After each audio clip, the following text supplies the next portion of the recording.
Coparmex condenó hoy la quema de la puerta de la Cámara de Comercio en la Ciudad de México durante la marcha de mujeres en favor del aborto el sábado.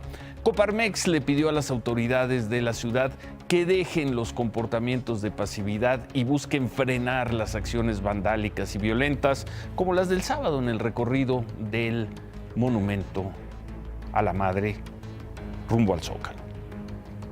Hay que abortar, hay que abortar, hay que abortar este sistema patriarcal. Abajo el patriarcado se va a caer, se va a caer.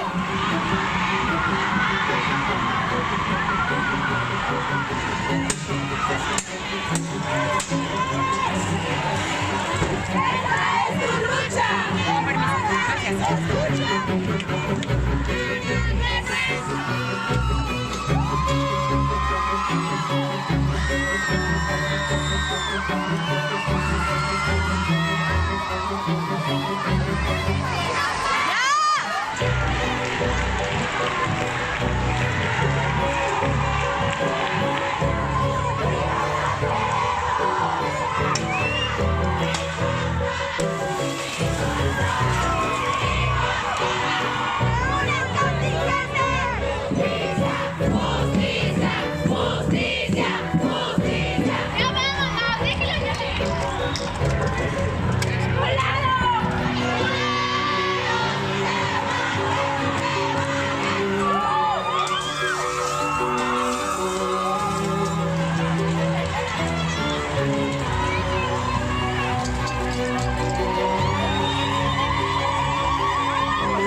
Buenas noches. De menor magnitud, pero se repitieron los hechos violentos en una manifestación.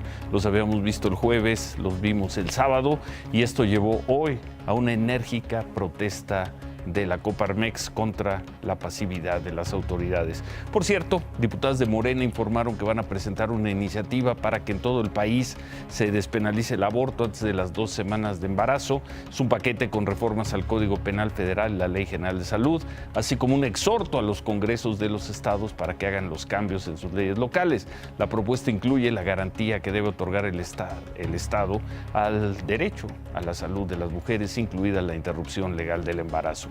Regresando a las protestas y luego de las 2 manifestaciones con violencia, el jueves por el caso Ayotzinapa, el sábado por la despenalización del aborto, viene la del miércoles por el 2 de octubre del 68. Ante ello, el presidente López Obrador le pidió esto a quienes van a salir a la calle ese día. Pedirle a todos los participantes que nos ayuden para que si se infiltran provocadores,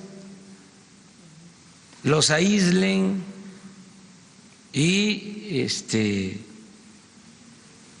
los mantengan separados. No vamos a caer en ninguna provocación, nada de dar excusas a quienes buscan eso, provocar. Están queriendo que haya choques, no lo van a conseguir. Las mujeres del sábado querían choque con la autoridad. La jefa de gobierno, Claudia Sheinbaum, dijo que el miércoles, en la marcha del miércoles, se va a desplegar un cinturón de paz alrededor de los manifestantes, que van a ser civiles, quienes van a evitar los actos vandálicos. No dio más detalles. Veremos el miércoles en qué consiste ese cinturón de paz y qué tanto éxito tiene en caso de que regresen las acciones violentas.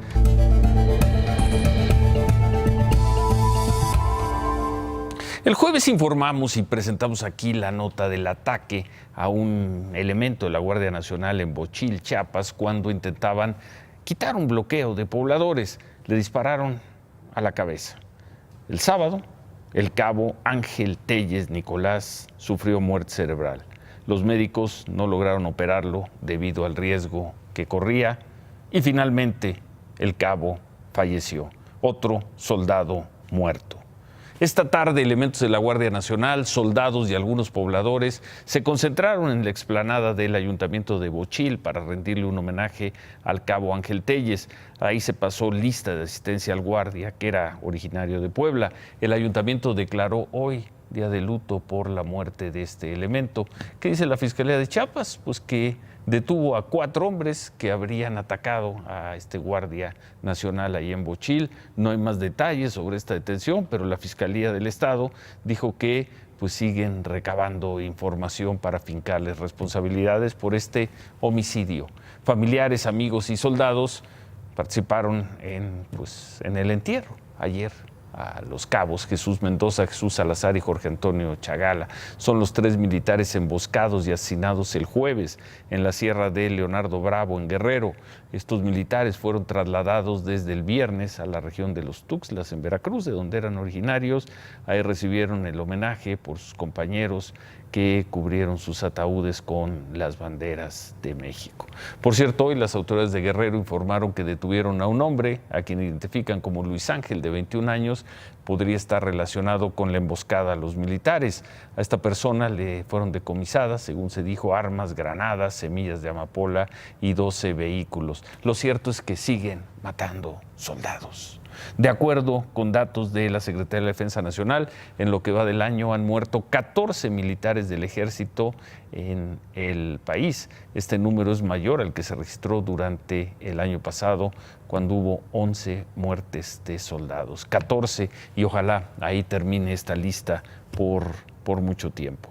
La Secretaría de Seguridad y Protección Ciudadana publicó en el Diario Oficial de la Federación los lineamientos para completar la transferencia de la Policía Federal a la Guardia Nacional. Se ordenó la transferencia de los policías que por propia voluntad se integraron a la Guardia Nacional. Se les va a respetar su salario, prestaciones y antigüedad. Los policías que no cumplan los requisitos van a ser mandados a otras áreas. El acuerdo entra en vigor mañana. Los policías federales tienen una semana para incorporarse a la Guardia Nacional o van a quedar adscritos en automático al Servicio de Protección Federal, a ver si no hay más protestas mañana. Por cierto, unos 50 policías federales, su abogado Iván Chávez, se reunieron con el comisionado interino de la Policía Federal, con José Valencia.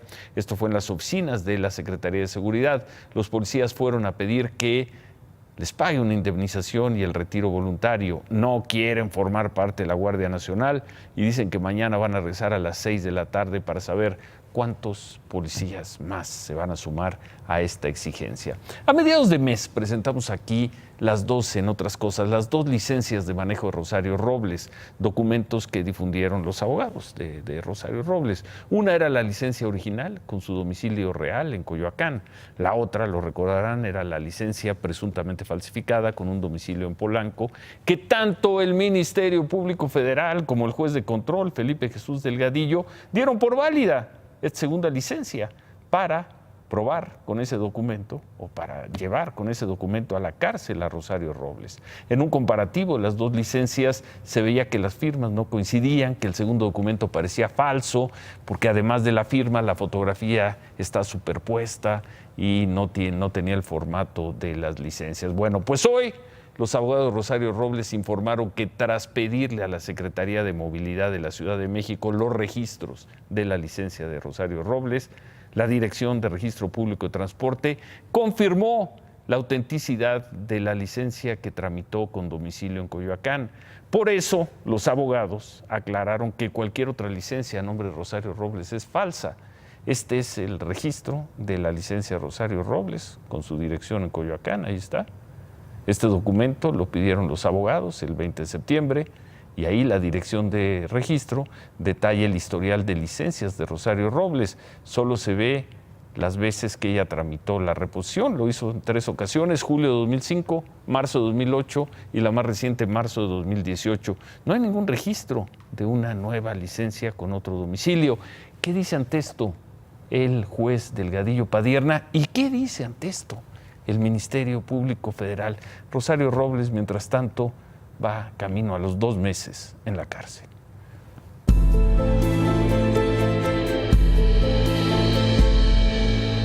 Y hablando de ministerios públicos, de la actuación de los ministerios públicos, de los que se habla muy poco, se habla mucho de la policía y del gobierno y de la izquierda, de los conservadores y de la Cuarta Transformación, de los ministerios públicos no se habla nada. Vamos a ver esta historia. Es un caso que de nueva cuenta apunta a la impunidad, esa de la que tanto dice el actual gobierno que está erradicada. Una madre de familia regresaba de recoger de una clase a su hija, una niña becada, en un colegio de clase media, media alta de la Ciudad de México, el colegio Churchill. Un microbusero la atropelló y más bien un camión, chofer de camión, y a partir de ahí todo se ha vuelto un calvario para la familia y de nueva cuenta aparece el Ministerio Público.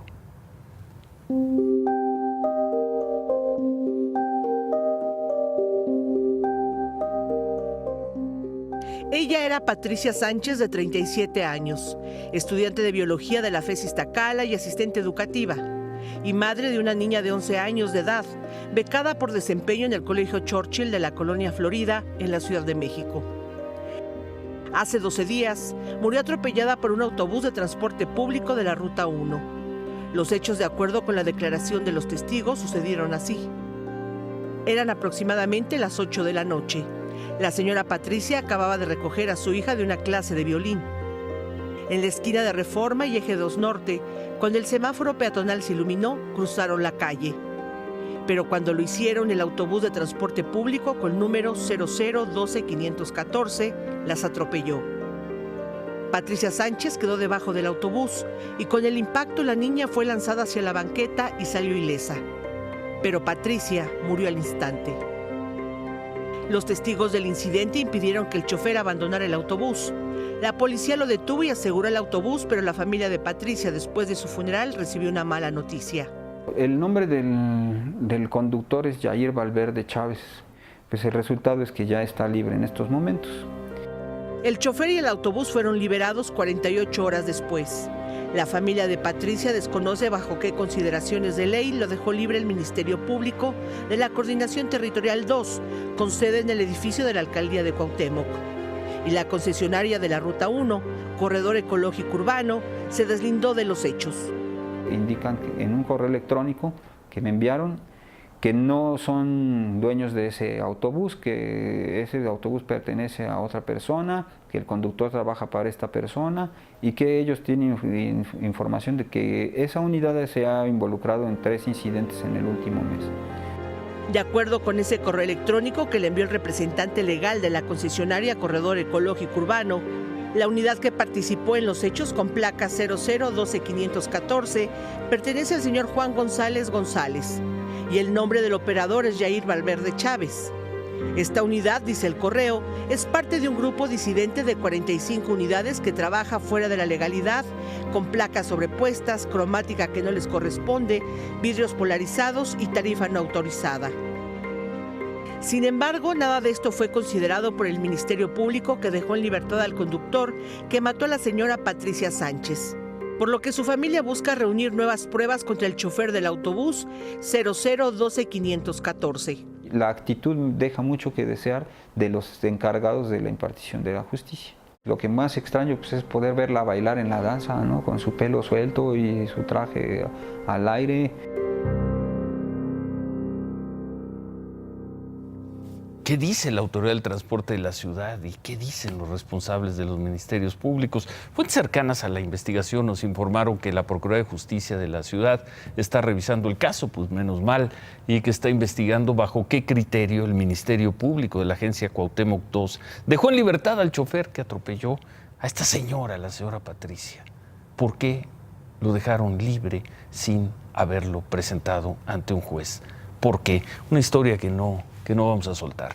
En otras cosas, la semana pasada informamos sobre las revelaciones que hizo un líder de las autodefensas de Guerrero preso en el penal Chilpancingo, el señor Eliseo Villar. Revelaciones sobre el supuesto paradero de los restos de los 43 normalistas de Ayotzinapa. Escuchamos su testimonio donde hablaba sobre 2 sicarios que le narraron el posible paradero de algunos de los cuerpos de los jóvenes. Dijo que esa información se la hicieron saber al subsecretario de Derechos Humanos de Gobernación, Alejandro Encinas, y a Vidulfo Rosales, que es abogado de los padres de los desaparecidos, y que lo hicieron en 3 reuniones fuera del penal de Chilpancingo. que se llevaron a cabo esas reuniones en otra cárcel, el Penal Federal Femenil de Morelos. Bueno, la semana pasada el gobierno de Guerrero nos dijo que no sabían nada de que Eliseo Villar hubiera salido de la cárcel de Chilpancingo para ir a la de Morelos, ya que nadie les pidió permiso para el traslado. Buscamos desde el viernes una respuesta de la Secretaría de Gobernación, pero hasta ahora no hemos recibido respuesta a la pregunta de si es cierto y por qué se hizo una diligencia sin la autorización de las autoridades de Guerrero. Gobernación no quiere informar sobre este préstame a 3 presos para que los interrogue fuera de tu cárcel. Gobernación prometió transparencia en el caso Ayotzinapa.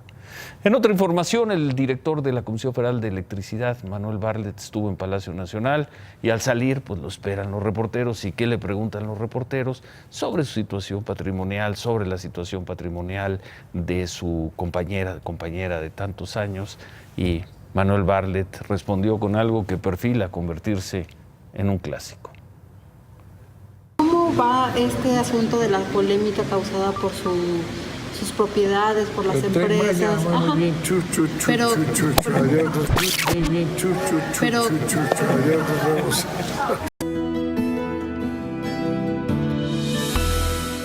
En Tapachula, y luego de 44 días de protesta frente a la estación migratoria Siglo XXI, migrantes africanos marcharon por más de 1 hora por calles de esa ciudad. Le exigen al gobierno de México que les permita continuar camino rumbo a Estados Unidos. Los migrantes mostraron cartulinas, cargaron una pancarta incluso con la imagen de Martin Luther King.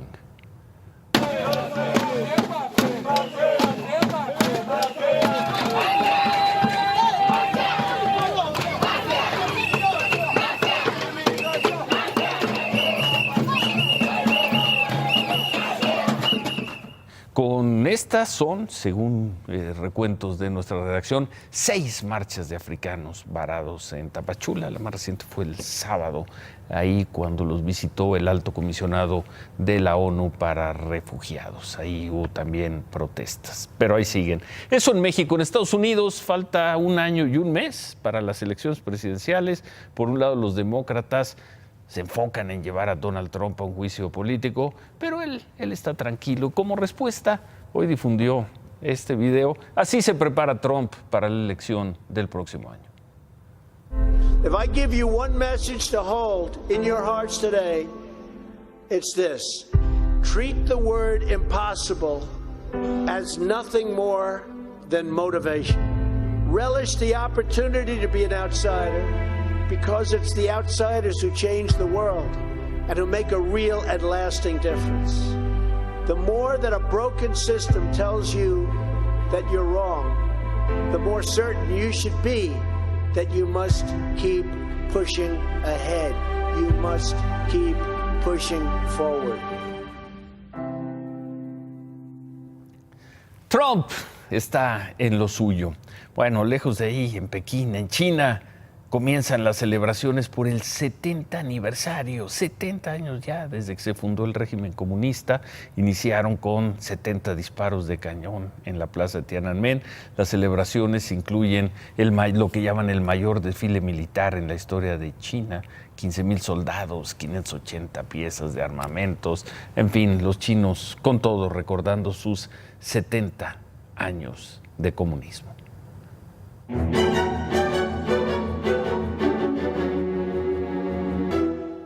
El secretario de Salud, Jorge Alcocer, compareció ante comisiones en el Senado. Ahí, entre otros temas, le preguntaron sobre el desabasto de medicamentos para tratamientos contra el cáncer. El secretario Alcocer aclaró que tiene abasto del medicamento del metrotexato para 4 meses, pero reconoció que en los hospitales solo se distribuyó para 1 mes.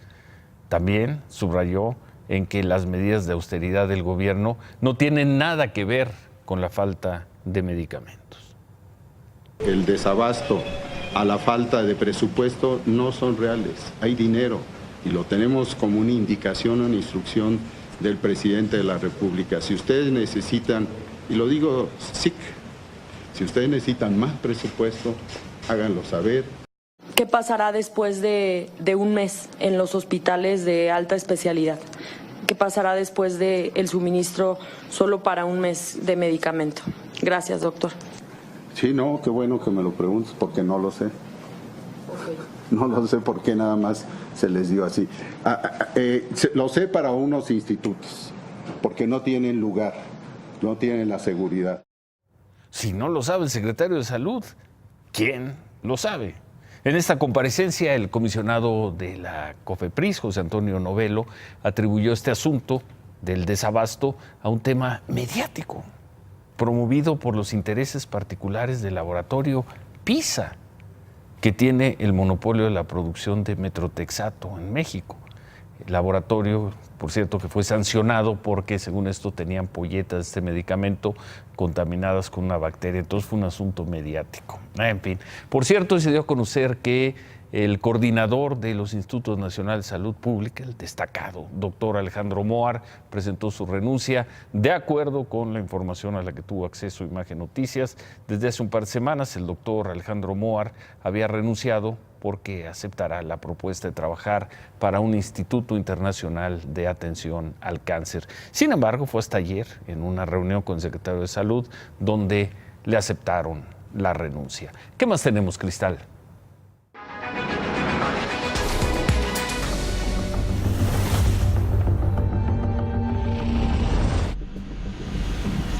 Narda nuevamente es tormenta tropical y sigue en nuestro país, representando riesgo para estados como Sinaloa, Baja California Sur, Chihuahua, Durango, Nayarit, Jalisco, Colima, Michoacán y Sonora. Habitantes de Mazatlán, Sinaloa, compartieron imágenes de los daños hasta este momento y de las fuertes lluvias y vientos que se presentan en el puerto.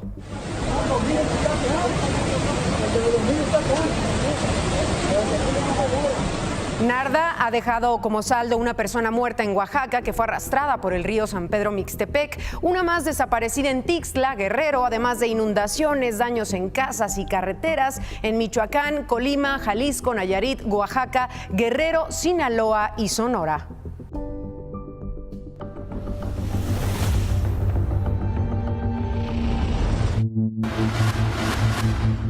Hoy cerró sus puertas oficialmente el penal de Topo Chico, ubicado en Monterrey, Nuevo León, después de 76 años de funcionamiento. Sus últimos 150 reos fueron trasladados a Apodaca. Una de las penitenciarías más antiguas de México se convertirá en un gran proyecto recreativo. El edificio central será rehabilitado para albergar el archivo histórico del Estado. Las otras 10 hectáreas tendrán museos, áreas deportivas, zonas de juego con infraestructura inclusiva, el Parque La Libertad.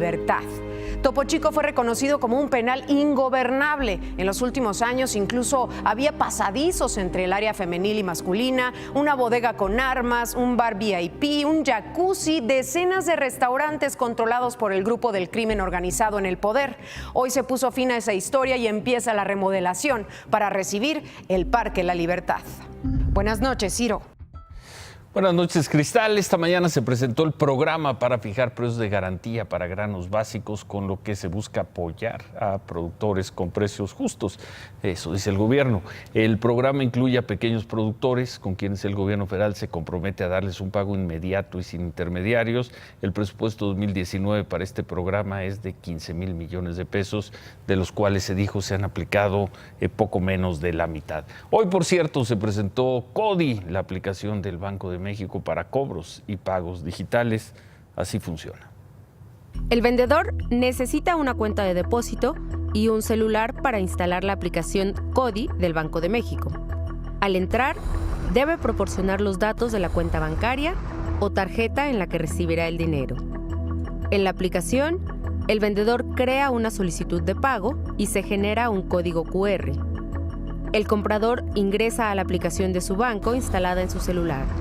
Con el código QR, identifica la cuenta del vendedor y el monto a pagar. Después, acepta el cargo y envía la instrucción para la transferencia. De inmediato, los dos recibirán un mensaje de confirmación, sin importar el día o la hora y sin comisión. Bueno, pues así es como funciona. Sin embargo, hasta esta noche no todas las aplicaciones de los distintos bancos tenían habilitada la función y además se reportaron problemas porque además es día de pago, día de quincena con el servicio de transferencias electrónicas. Para que vean que el crecimiento sí es importante. Hoy la Secretaría de Hacienda da a conocer Pues el estado de las finanzas públicas trimestralmente, donde destacan varios asuntos.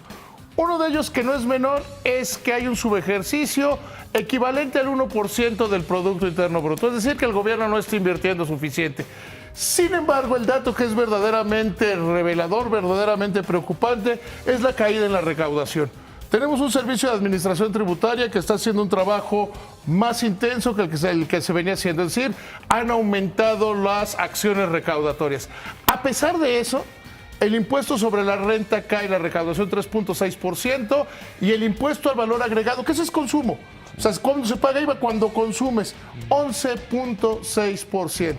Hay quienes dicen que no es importante el crecimiento económico, que los datos esos del INEGI de ya el primero del tercer trimestre, de que seguimos estancados, no son importantes. Sí están afectando en todos los renglones de la economía. Vemos señaladamente esta caída en el impuesto al valor agregado, es decir, la gente está comprando muchísimo menos. Sí. Alguien te podrá decir, oye, pero las tiendas de autoservicio... Pero la gente está feliz. Está feliz. Las cosas van muy bien. Tengo otros datos. En fin, y seguimos con eso. Pero los datos económicos duros... mal dato tras mal dato tras mal dato. Los y así datos llevamos duros en materia 3 económica, meses, 4, 5 meses. Básicamente, sí hay que destacar que se mantiene el orden en las finanzas públicas, disminuyendo la deuda como porcentaje del PIB. Sí. Pero vemos la caída del empleo. Si la gente no tiene empleo, si no tiene, como revelan las encuestas de consumo del INEGI, confianza en qué va a pasar en la economía en un año, posponen decisiones de compra. Y eso hace que el impuesto al valor agregado... Lleva 6, 8 meses diciendo lo mismo. No pasa nada. La economía está parada. No pasa nada. La economía está Hoy hubo otra reunión con empresarios, ¿no? Buenísimo, compromisos de inversión. Llevan 9 meses comprometiendo inversiones. Y chuchuchu. Y nada más, y chuchuchu. Ya, ¿no? Bueno, remátala, David. Según Banco de México, el CODI tendrá 18 millones de usuarios y 28 millones de operaciones el año que entra. Guárdela y en un año hacemos cuentas. Sobre la violencia en la manifestación del jueves, el jueves 26 de septiembre, lo hace además con sentido de anticipación a la marcha del miércoles, la del 2 de octubre. Escribe Federico, el daño está hecho y no me refiero solo a los cristales, a las pintas, a los transportes públicos maltratados. Pienso en el prestigio del Estado que supone cierta majestad. Un Estado que puede ser ofendido un día sí y otro también. Es un Estado débil. Los policías y, por supuesto, los miembros de las Fuerzas Armadas deben de ser intocables. La agresión a uno de ellos es una afrenta a toda la corporación y, aún más grave, es un atentado en contra de la autoridad. Un Estado fuerte es el que reacciona sin cuestionamientos de culpabilidad. Ese Estado a la larga tendrá menos confrontaciones porque será respetado, será más eficiente, habrá menos riesgos, más certidumbre en la convivencia. Muerte al Estado se leyó como consigna en las manifestaciones del jueves. Clarísimo, concluye Federico Reyes Heroles, la deslealtad para con el Estado debilita a México. El miércoles hay una gran oportunidad, libertad y legalidad a la vez. Hasta ahí, Federico Reyes Heroles, impecable. Imagen Noticias con Ciro Gómez Leiva, lunes a viernes 10:30 p.m. Participa en Imagen Televisión.